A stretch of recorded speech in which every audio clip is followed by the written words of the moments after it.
And time is such a precious commodity these days. Most people, they go through the whole year saying, I don't have time. And so to be able to actually utilize this short time that we have to do something different in our lives, something beneficial, something useful for myself, it's also a sign of great fortune. Many people, okay, so it's Ramadan, so work 2 hours less, or even less than that. And not that the body doesn't need care, but maybe they tend to just go to sleep. So I guess, one of the special things about this time is that, of course, it's important to have enough rest, but when you have this extra time, can I use it for myself? Because, why is it that people fast? Whether at Ramadan, whether during any other kind of fasting, any other belief system. Usually fasting is a process of withdrawing from the outside world and creating a lot more focus on my inner world. And food, unfortunately, food is one of the things that takes up a lot of our time, but also takes up a lot of our thinking. So when I have 12 hours, 14 hours of no food, then it actually gives me a bit of extra time to turn that energy and look at what's happening inside me. That's the real meaning of fasting. And it's not really just about me saying, well, I just feel like spending more time in bed or on my phone. No, the original reason that people fasted was to take control of their senses, which again means I turn within and I watch all the pulls and the pushes that I have inside. But I also take time to understand why I'm being pulled, why it is that I don't have control. And it's not just food that we don't have control over. Some of us don't have control over, I want to go out, I want to go shopping, I want to do this, I want to do that. Traditionally, during fasting time, shops would be closed, right? Everything would be closed. It's like the entire external world would help for me to be able to just be within, to be inside myself. So I guess the question that I pose to you really is around, what is it that you want to spend time doing inside yourself? Do you have an aim? Do you have an objective? Even for people who are not fasting, you still have a shorter day, right? You have 2 hours less at work. As you can see, until 6:30 p.m. in the UAE, which is iftar time, it's relatively quiet. You don't sort of see a lot of people outside partying or whatever. The atmosphere is one of introspection. So it's a great time for all of us actually to think, what do I want to fast from? So does anyone have any thoughts about that? You can write in the chat box, or you can even unmute and speak. I don't mind. But what is it that you want to fast from, really? If I gave you the option and I said, okay, well, maybe you could try to see if you can fast from, some negative aspects of yourself. What would you like to fast from? Anyone have any ideas, any thoughts? And I'll read them from the chat box. So, yep, because that's the real fast. The real fast is not about external things. The real fast is actually me letting go of something within me that I don't need to keep. So the first thing I need is to identify what I need to fast from internally. Unless you can do that, unless you can come up with at least some negative trait like overthinking, maybe negative thoughts towards a particular person, maybe having some kind of holding on to something from the past, maybe having regrets about something, maybe having guilt, maybe blaming, whatever it might be, not being able to accept someone or a situation. So unless I can identify what do I want to fast from, it's sort of like I'm in a rudderless ship. A rudderless ship means, okay, I'm fasting, I've got the 30 days, but what am I doing with my time? Where's the focus? So, yeah, just ask yourself internally, if I had the option, what would I like to fast from? What would I like to leave behind at the end of the month of Ramadan? So, very important. Okay, that's a nice one, to fast from social media. I like that. And maybe it's not a complete fast, but maybe you could have, a new system for the rest of this month, where you say, okay, so I check my phone at this time, this time, this time. The rest of the time, I don't have complete access to the phone. A little bit like I don't have complete access to food, so you could say, okay, well, I start to regulate. So we don't completely cut it off, but at least we start to bring, the habit under control a little bit. And then maybe you could try for 1 week and then make it a little stricter for the next week. Yeah, that's great. Another lovely thought is to fast from thoughts and deep thinking. So do you mean deep thinking meaning to let go of old thoughts, or what do you mean by deep thinking? You're saying, okay, I wish I could access only for 1 hour a day. Well, maybe what you can do is you can say the 12 hours that you're fasting, from 5:30 in the morning to 6:30 p.m., that's 13 hours, I won't look at my phone. I fast from food and I fast from my phone, right? And then the time that you are eating, the 11 hours, you're able to access your phone as well.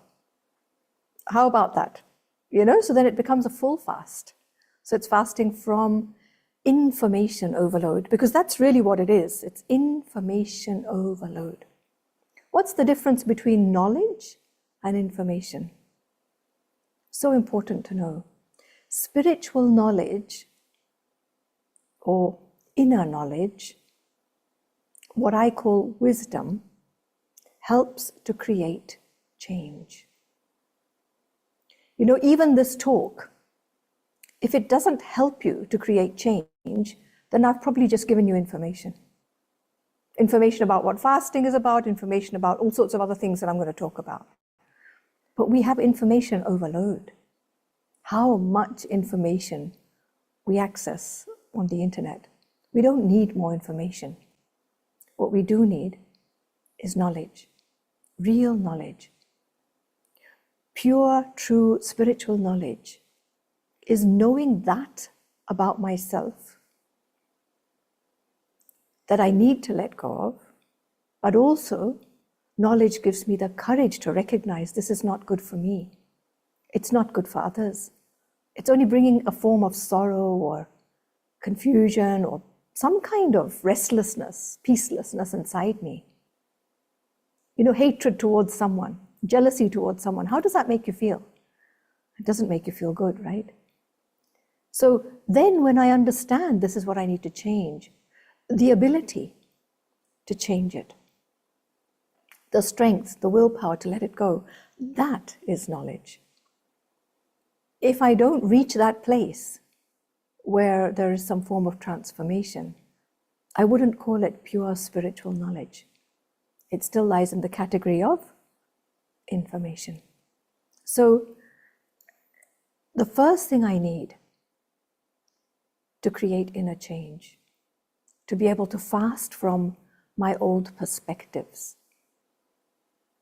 is the knowledge of, firstly, what I need to change. Secondly, the knowledge of who is the real me. What options do I have? If I let go of the old me, what else do I have? Because if I don't know that, then I'm left in limbo. It's like, okay, well, now what do I do? Who am I, right? That's not the point either. The point is that I need to jump from this ship to that ship. I need to have another alternative. And that other alternative is my true self. Each one of us, eternally, originally, are very, very clean. I use this word clean because if I say the word pure, people go, well, what does pure mean? It's hard to explain purity. But if I explain clean, it's a word we use in day-to-day life. You clean the dishes. Clothes get cleaned in a washing machine. What does it mean? It means that the original cloth, the way it was when you bought it, and then there's dirt on top of it, right? So the original cloth comes out of the washing machine and the dirt is washed away. Same with when you wash your dishes, your plates, right?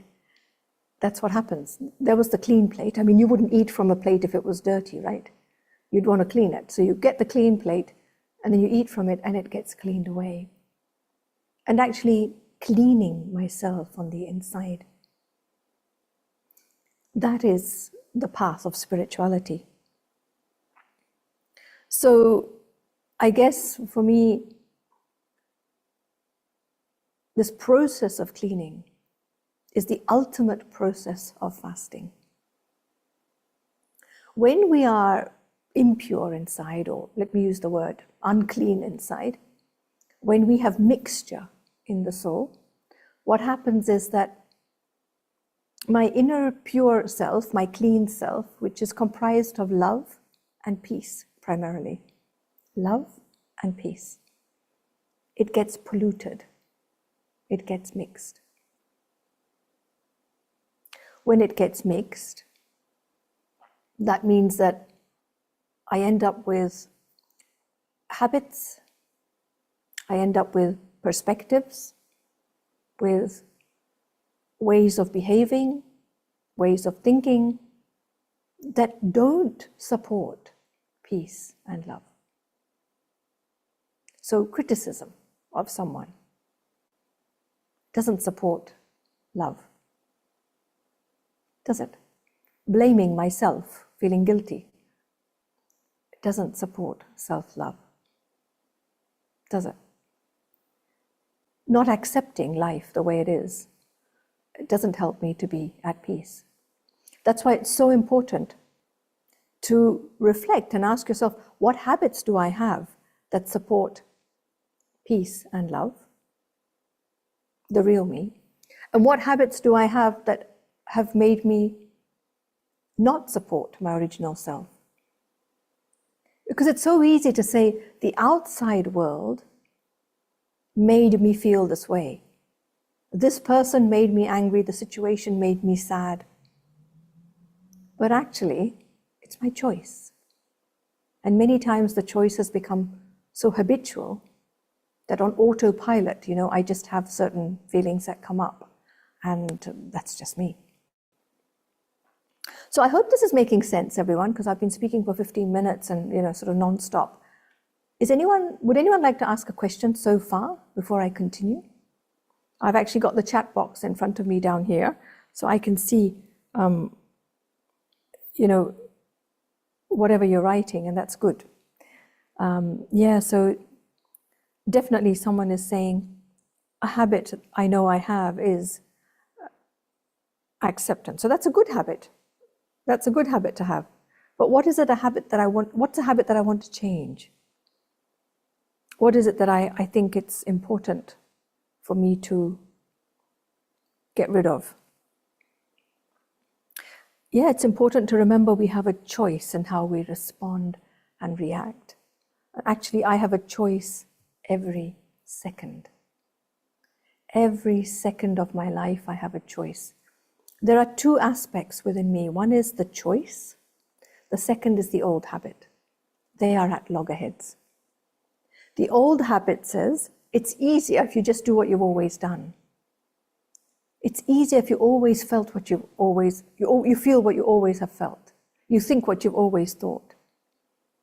So imagine there's somebody who you don't like in your life or who you're not really comfortable with. You know, it's easier to just continue to have the same feeling towards them rather than say, well, that doesn't support me in my original state of love. Actually, it doesn't even support me feeling good, being at peace. So do I want to really continue that? Because if you continue it, it's only going to get worse. It doesn't stop the way it is today. It actually picks up more momentum. So in 5 years from now, do I want to actually have more of this habit or less of this habit? That's a good way of putting it, isn't it? And so yes, somebody is saying, if you always do what you've always done, you'll always get what you always got. Absolutely. That's the old saying that rings true for everything. Practice creates habit. Repeated thinking, repetitive behaviors create habits. Repetitive feelings, repeated negative feelings create habits. So I'm just going to give you like 30 seconds now to have a moment, not even a moment, just 30 seconds to ask yourself one habit that it's time to let go of. One negative thought or feeling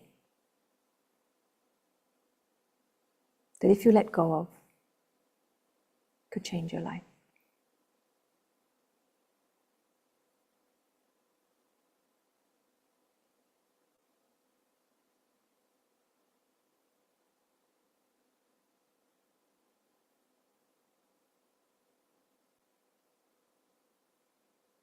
Okay?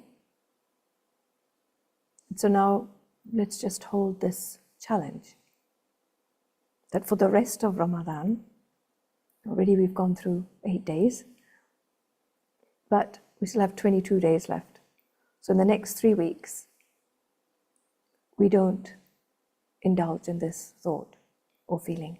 And if it comes up, we talk to the thought or the feeling and say, listen, you're not helping me to create peace and love inside me, so do you mind going away? I'm not interested. It's like when people come to your door and they knock on the door and they're selling something and you go, really, I'm not interested. That's not a product that I buy. It's just so irrelevant to my life. And I think another thing is understanding why I want to let go of this. It's not about the other person. It's not about the situation. This is purely about me. It's my relationship with me. It's me showing deep self-love towards myself. To be able to hold in a goodness. To be able to come back to a way of being and living that is good for me and that is actually beneficial for everyone around me. This is the true art of living. It's the art of coming back to peace and love, the core of my being. Because if I become that, the energy that I radiate, the person that I start to be, is only going to create an atmosphere, an aura, a reality that touches everybody I come in touch with. Imagine what your household would be like, the people that you interact with the most, if you were always in a place of peace and love. Imagine how they would feel. Imagine how they would be influenced by your vibes, your energy. So it's not just about you and it's not just for you. It's also for the people that you're in touch with all the time, close to you. Now think of the impact of you holding that peace and love towards the people that you didn't think very nicely of before. You know, okay, they are still the way they are. They haven't changed. And maybe they'll never change. That's none of my business anyway. But your energy of acceptance, your energy of being at peace, just showing love. Not because you want to be like them, not because you're saying that their behavior is correct, but just acceptance that this is how they are. I mean, God gave me my life to lead. God didn't say that I could decide how they want to lead their life. That's up to them. But let me be at peace with that. Let me accept it. Imagine the impact you're having through your acceptance on them. It's almost like you've stopped fighting this invisible war. You know, when you don't accept someone, you're fighting a war with them. It's like you're in conflict. So it's this invisible war that ends. The conflict ends within you, but the conflict actually ends within them. I've seen it happen with my eyes. I've actually experienced this. When I accept someone the way they are, and I think, well, they're just a product of their life. Whatever's made them like that, I'm not sure, but they just are the way they are. And it's really none of my business to pick their whole life apart and find out, you're like this because of your mother, or your father, or your sister, your brother, whatever. That's none of my business. So what I can do is to accept this is their life, this is how they are. It's not really their fault. I can't blame them. Maybe they don't even know, like everybody on this call, maybe they don't know that they have a choice. And let them just be the way they are, and let me be at peace with that. Because peace will create love. That unconditional acceptance, which is love.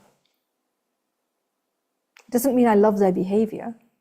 I love the fact that they are who they are, and that's just the way they've become through their life. Is that making sense? So far, so good? Does anyone have any questions or anything you want to ask? Don't give the negative things or people that much from your feelings.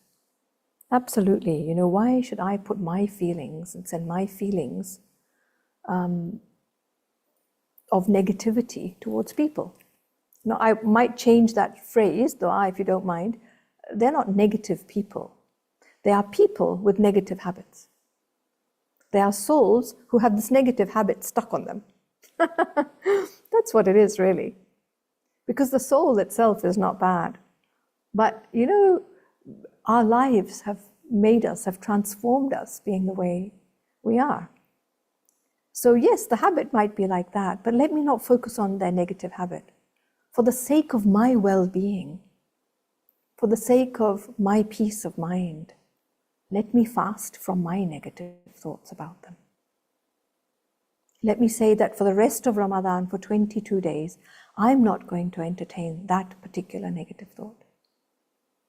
And I know one particular person who I don't have negative thoughts about, but I have this thought sometimes like, how could you be like this? I didn't expect it of you. Expectation, as you know, is the opposite of acceptance.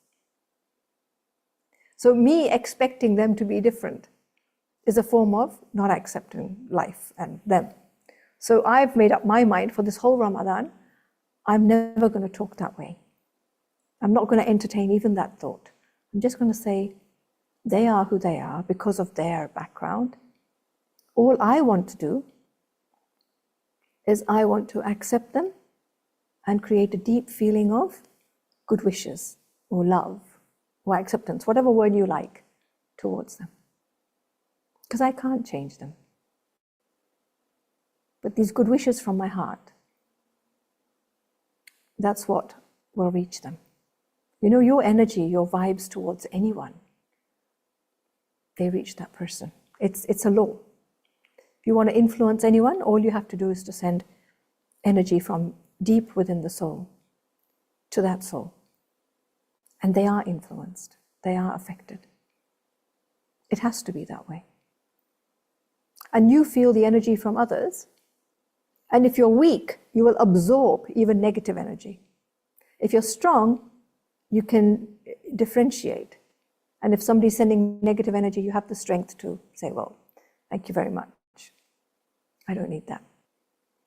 But I maintain my good wishes for my sake. For my sake. Why? Let's go back to that point in the beginning of the talk. For my state of peace, my state of love, which is my original nature. So is there anyone who would like to ask a question? There's Rola, Doa, Sophia, Lynn, Mayada, Asma.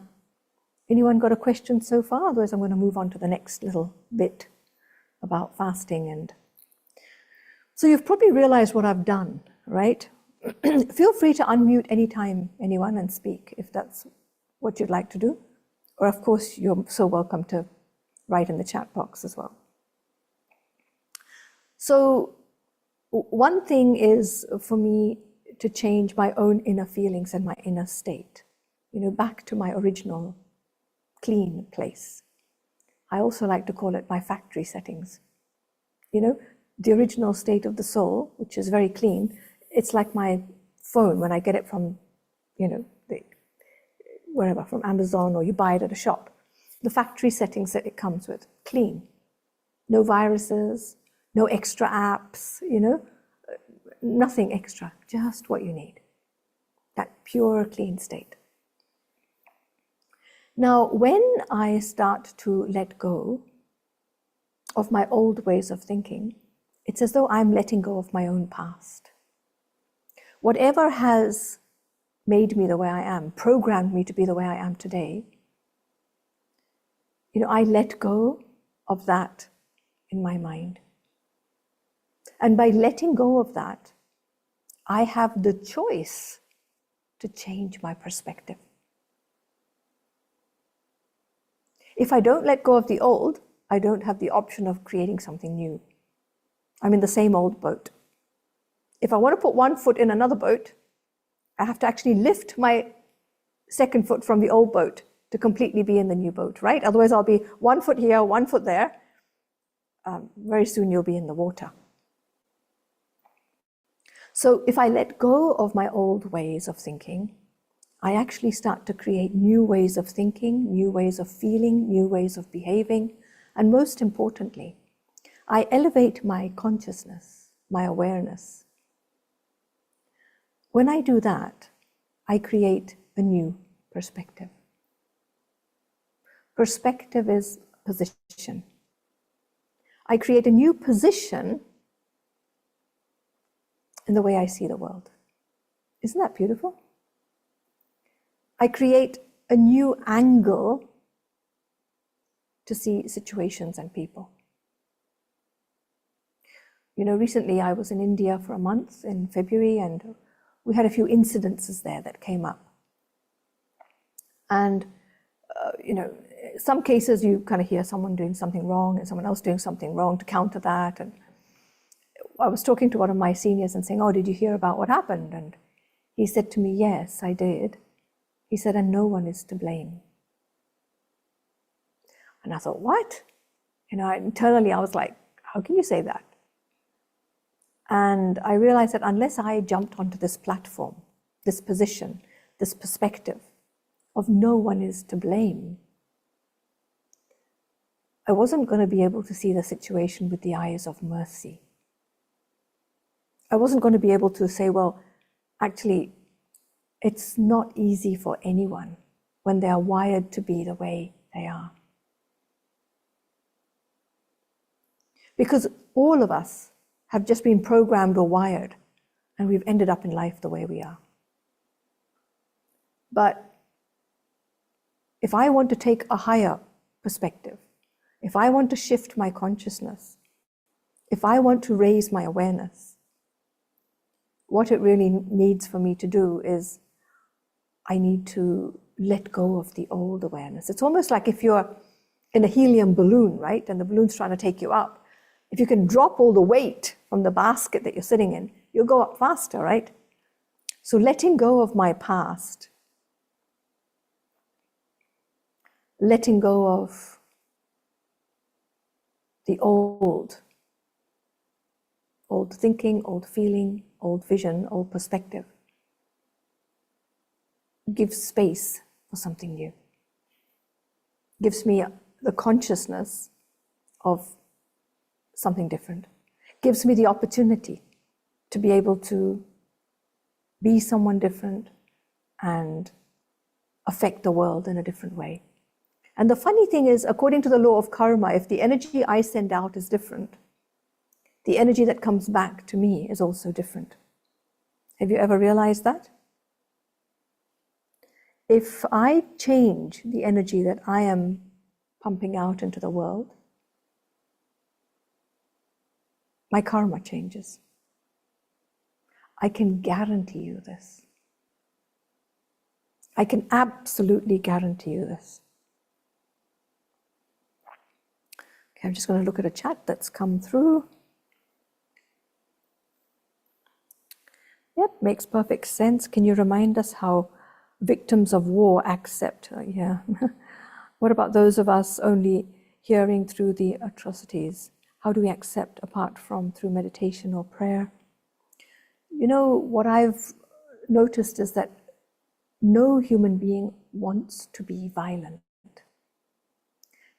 I have a few friends who have turned meditators, but one of them told me that, you know, I was a street fighter. I was part of one of those gangs that go on the street, you know, and you have warfare with other gangs. And it's a country known for fighting and violence. And I said, why did you do that? He said, because we thought we were fighting for the truth, for a cause. We thought that our cause was worth fighting for. We thought that the other gang believed something that was wrong. And actually, all the wars that take place in my mind, you know, the gang warfare that goes on in here, I've just realized that in any form of war, any form of fighting, both sides are wired to, I believe what's right, or I am right, basically. And what happens with that is that my perspective goes so low that I can only accept people who think or believe or feel like me. But what we forget is that there are all sorts of people in the world with all sorts of upbringing, different belief systems, different cultures. Not everyone was brought up ditto me. So obviously there are going to be different ways of thinking, believing, feeling, whatever, interacting. Some things I can handle. You know, many of you have heard my story when I first came to the UAE from Australia, and I've been brought up many years of my life in the UK. So I was very punctual. You know, if somebody said, oh, I'll see you at 4 p.m., then I'll see you at 4 p.m. And if someone came at 4:05, I'd be going, they're late. When I came to the UAE, I had to really change my perspective. I had to understand that time was not something that people put as a priority in their mind. Yes, it was important to be on time, but if you're half an hour late, it didn't really matter. Hello, Mayada, are you able to mute, please? I think somehow you've got unmuted, yeah. And I sort of had to find different ways of dealing with that. And so what I started to do is I'd always have some work to do when I was waiting for someone. I'd take my laptop along and I'd continue to do what I had to do. And then my time passed in a very good way. And if somebody was 15 minutes late or half an hour late, I put it down to the fact that it's just their culture. It doesn't matter. In fact, I was brought up with this sense of, you've got to be on time, but that's just, again, it's just my wiring. It's just a programming that you have to be on time. In India, what I found out many years later is, if you want to start a party at 6, you tell people, please come at 5. Nobody turns up at 5. It's normal. If you went at 5 at the right time, they'd still be setting up. Part of the culture. It's different to what I'd been brought up with. So I remember as a young child, if we got invited somewhere when we went back to India on holidays, and I'd say, oh, Mum, they've called us at 6. She goes, yeah, we'll leave the house at 6. We'll get there for 6:45 or 7 o'clock. And I'd be going, but everyone will be there. We'll be the last. And she'd go, no.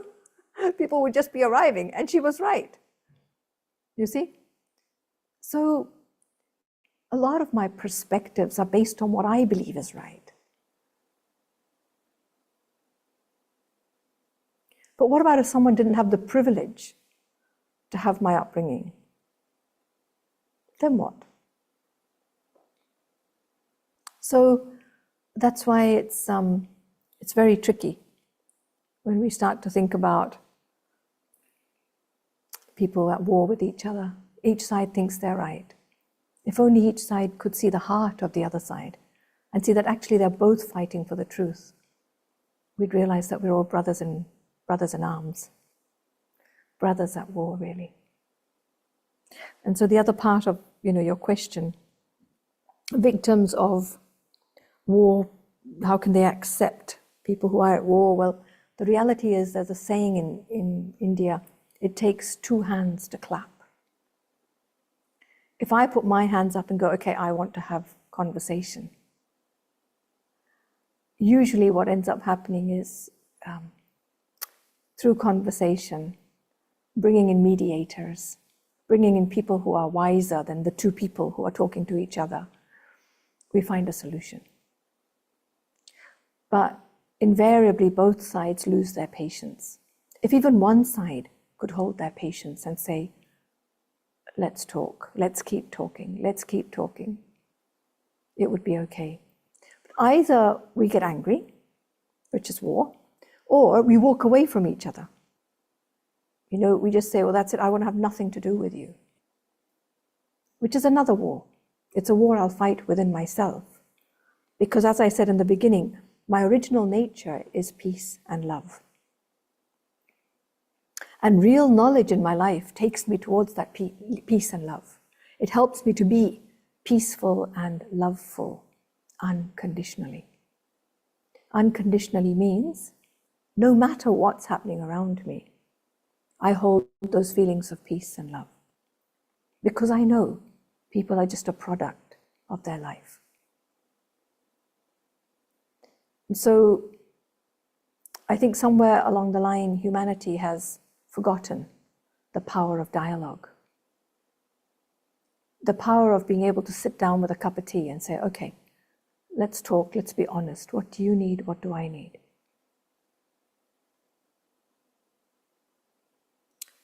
All divisions that we've created are just labels.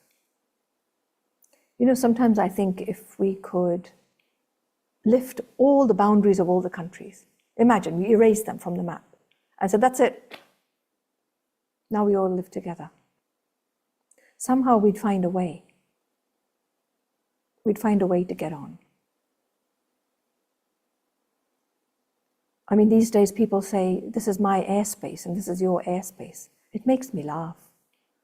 Since when did man have the arrogance to own the air, the land? So at the end of the day, I think if I want to take a new perspective on life, I really have to let go of my old ways of thinking. I have to let go of part of my past, my story, so that I give myself the option, the choice to take on something new. And remember in the beginning of the talk, I said, think of one thought or one feeling that you're going to let go of. Might be a small thing, but something you can let go of. When you let go of that, you don't realize what you've done. You've forgiven. By letting go of a memory, letting go of an old feeling, an old thought, whether towards yourself or others, you've actually completed the act of forgiveness. Forgiveness doesn't mean that I've totally forgotten what happened, but I choose not to allow it to influence my options today, my choices today. I'm not stuck in that habit, that old way.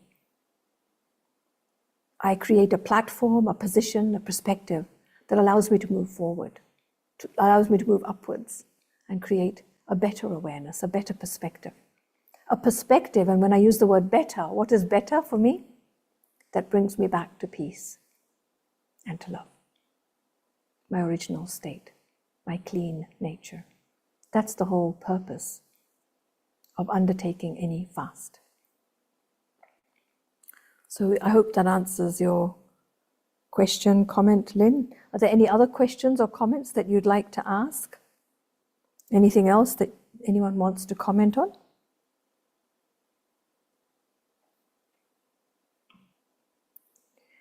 So perhaps I'd like to end with some meditation, but I'd also like to just say that spiritual learning, spiritual growth is about learning.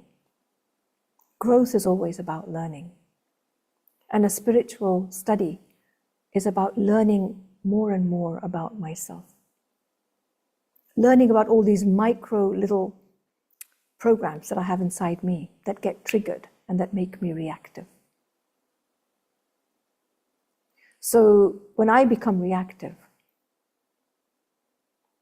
when I am in a place where I've lost the power of choice, because what does reaction mean? What does addiction mean? It means I've lost the power to use the intellect to create an option or a choice, or to even consider, how would I like to move forward? How would I like this conversation to continue?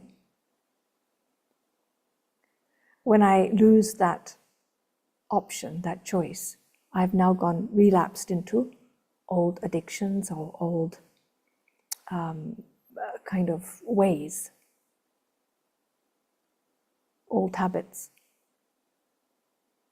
So learning means learning what these little micro programs are that are making me feel restless inside, peaceless inside, uncomfortable inside, whatever word you like for yourself. And coming back to the self-love, the self-respect, the self-awareness.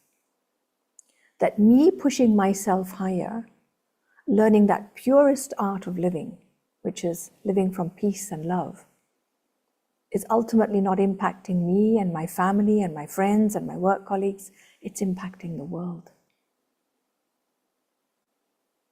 It's impacting the entire world. When there's enough of us who choose to be that way, then we can shift the energy of the world. We can transform the world into a world that is driven only through peace and love, where there is no violence at all, no violence between humans, no violence against animals, no violence against nature. But I need to be one of that core group. They call it the critical mass, right? I need to be one of them. And it doesn't mean refraining from just, not eating this or not saying this or not doing this. Because many of us are very good at a particular area. Some people are very good with their food. They don't eat junk food. Some people are very good at the exercise and they don't waste. Some people are very good at using time. They don't waste time. But when we really are able to embrace living under the canopy of peace and love for me, and there's enough of us who do that, we have the power to shift the world, to change the entire world that we are on. And that ushers in a new wave, a new phase. So let's try a little bit of meditation. Is there anyone else who'd like to ask something or comment something before I do a 5-minute meditation? I'm just checking the chat box. Looks like you're all okay. All right, so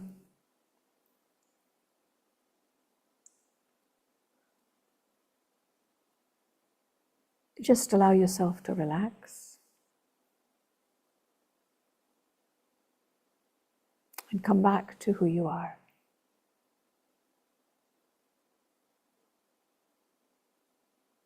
Come back to being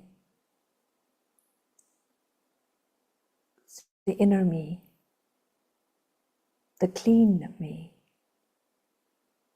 the way I was before impurity was mixed in me, dirt was mixed in me. See yourself as that inner point of consciousness.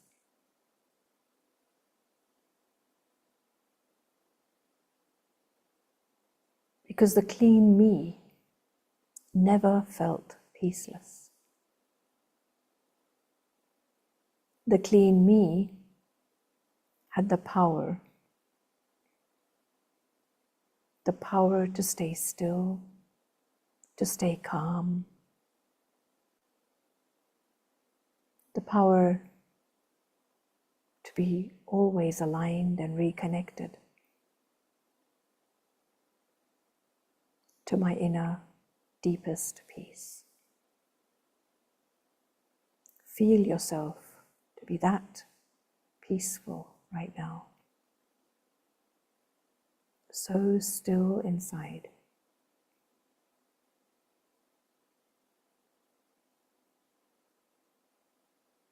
In this place of stillness, nothing can shake you. No one can affect you. You're not a slave to your reactions. You're aware of everything that life throws at you. And you can very peacefully choose a response. A wise response that doesn't harm you and doesn't harm the other. But you do it from a place of wisdom.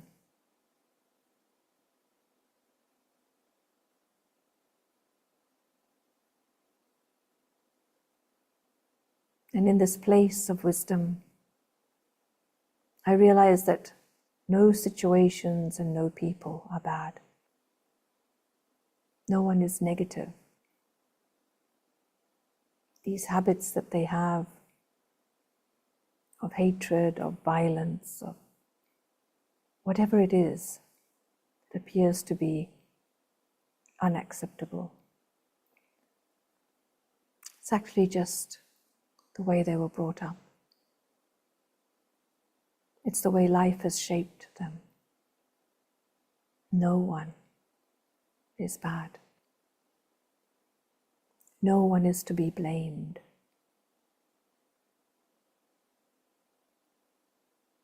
It is what it is.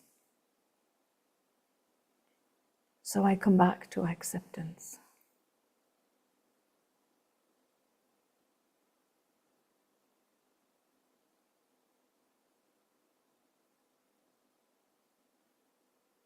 I accept that people are as they are.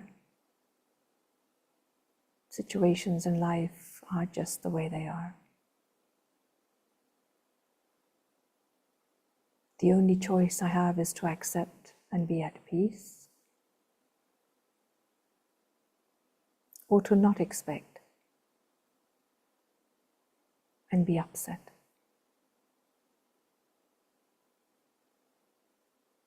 And so when I accept, I also give myself the choice, the option.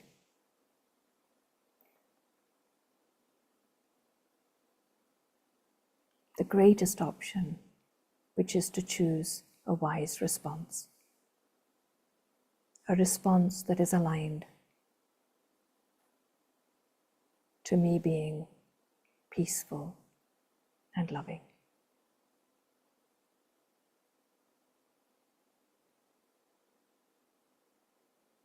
So today, I make this promise to myself that whatever thought or feeling I decided to let go of for the rest of the month of Ramadan,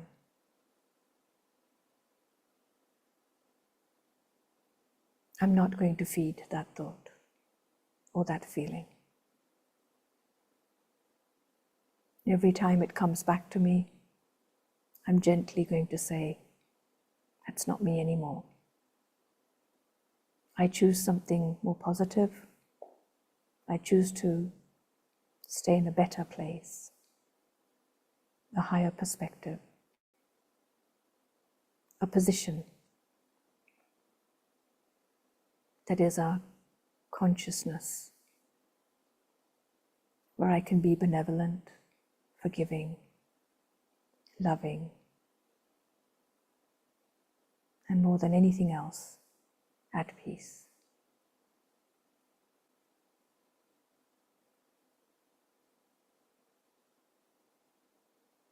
This is the true meaning of fasting.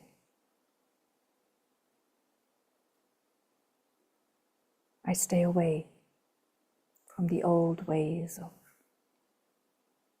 the old me.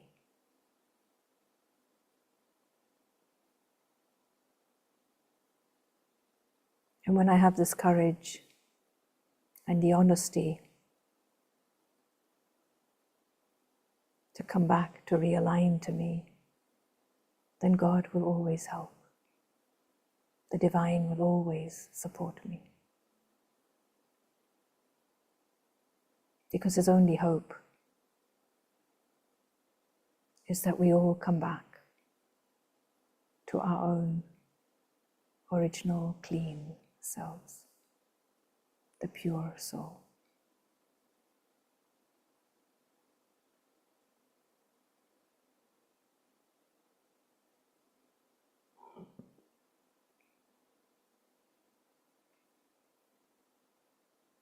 So now I gently come back to the awareness that I am here, connected back into life, but with a new perspective, a new way of being, always aware that it's not my job to change anyone. My job is to always stay aligned, stay centered, stay reconnected to the real me. And that when I change the entire world.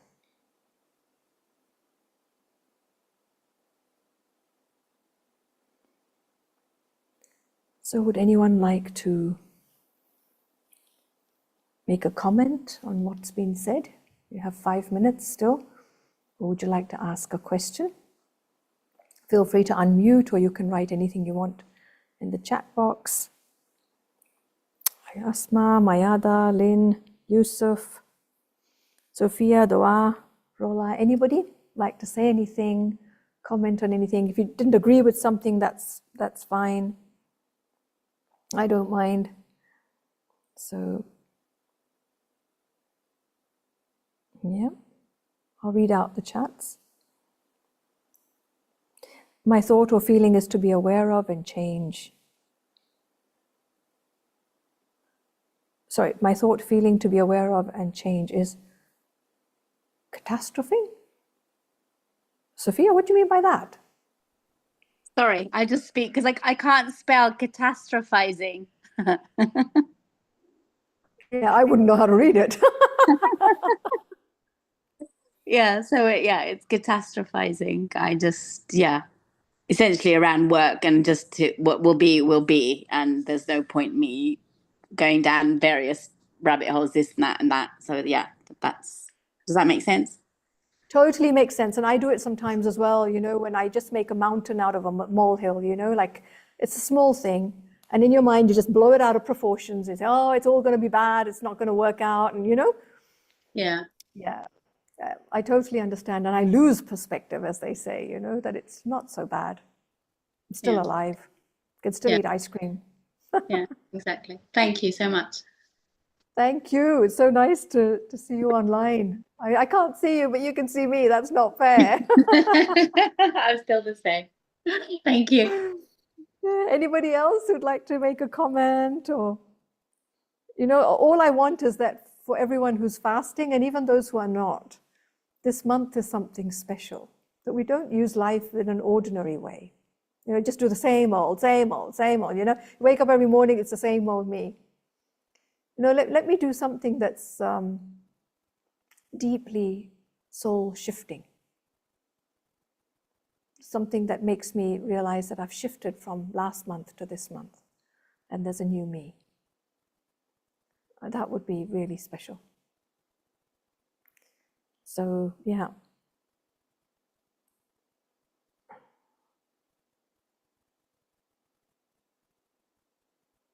Yeah, the difference between just soaking up information, you know, reading books, looking at Google, hearing podcasts, which I'm not saying is a bad thing, but even this talk, it can end up just being information. If I don't really understand myself and get the courage, the willpower to create even a little bit of a shift inside, it'll just end up being information. Just another one of those inner space talks on a Saturday. So let me do something different. Let it be real wisdom, real knowledge.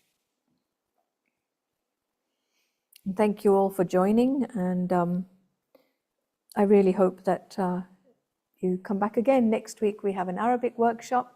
And then in 2 weeks' time, we have an English one.